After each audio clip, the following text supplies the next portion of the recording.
Dari penjelasan tersebut sudah terlihat jelas bahwa Garuda Indonesia berusaha menerapkan sistem informasi untuk mencapai bisnis objektif. Ada 3 bisnis objektif yang sudah tercapai berkat diterapkannya cloud office collaboration di perusahaan. Dari poin ke-8 dan 9, bisnis objektif yang tercapai oleh customer and supplier intimacy.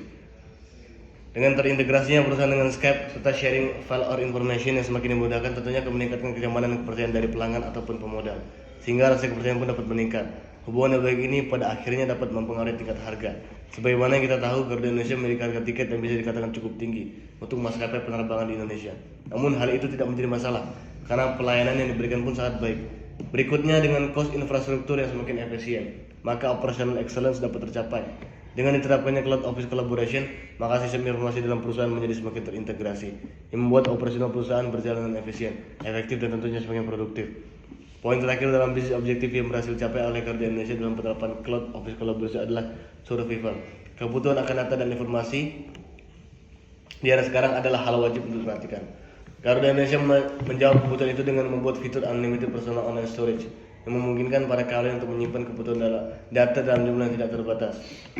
2. Sederhananya, NORA teknologi adalah sebuah teknologi yang berupa perangkat lunak yang dapat membantu perusahaan atau organisasi untuk dapat mengambil informasi dari berbagai sumber, kemudian menggabungkan data tersebut dan menemukan hubungan yang selama ini tidak ada atau tidak disadari.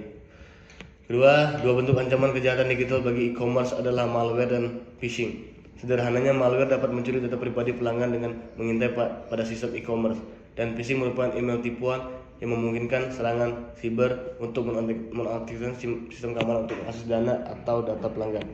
Teknologi NORA dapat diterapkan untuk meminimalisir ancaman tersebut. Untuk ancaman malware, NORA dapat mengambil informasi dari pelaku terkait data pelanggan yang diambil, kemudian dicocokkan dengan data pelanggan yang dimiliki perusahaan. Dan apabila ditemukan kesamaan, maka bisa ditindaklanjuti untuk ancaman phishing.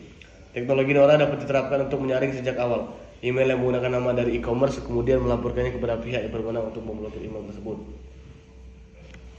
Tantangannya yang dihadapi perusahaan IT infrastruktur adalah biaya. Dunia semakin berkembang, pengguna smartphone yang semakin membludak, membuat kebutuhan akan infrastruktur teknologi informasi merupakan suatu hal yang penting untuk diperhatikan. Semakin banyak infrastruktur yang digunakan untuk mengelola data, maka semakin banyak pula biaya yang dikeluarkan.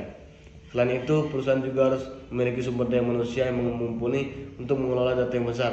Data yang terintegrasi yang berada di bawah satu atap menjadi tantangan bagi perusahaan-perusahaan saat ini untuk bisa memberikan kenyamanan baik kepada karyawan ataupun pelanggannya.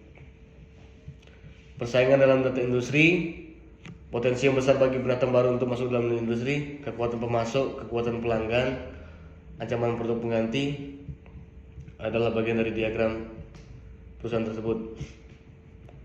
Proses value chain adalah kerangka kerja yang berfungsi sebagai pengembangan struktur analitik yang mengikuti mulai dari aktivitas produksi hingga sampai ke tangan pelanggan. Proses value chain melibatkan 5 aktivitas utama. Yang pertama, input logistik, operasional, output logistik, pemasaran dan penjualan, dan pelayanan. Kegiatan berhubung aktivitas utama antara lain pembelian, manajemen sumber daya manusia, pengembangan teknologi dan infrastruktur perusahaan. Input logistik dalam perusahaan BCA Insurance adalah uang premi dari nasabah. Operasionalnya adalah operasional dalam perusahaan. Output logistik adalah uang pertanggungan. Apabila nasabah mengalami suatu hal yang harus ditanggung berdasarkan polis, pemasaran dan penjualan adalah usaha dari BCA Insurance untuk membuat produk lebih dikenal oleh masyarakat luas. Sedangkan pelayanan adalah hal yang dilakukan oleh BCA Insurance untuk memastikan para nasabah dapat terlayani dengan baik. BCA Insurance juga memiliki kegiatan pendukung untuk menunjang aktivitas utama. BCA Insurance memiliki kantor pusat di Gedung Saya Sudirman Center Jakarta. Dalam hal pengembangan teknologi, BCA Insurance menawarkan salah satu layanan yang sebenarnya sudah ada namun didigitalisasi, yakni e-police. Sekian, terima kasih.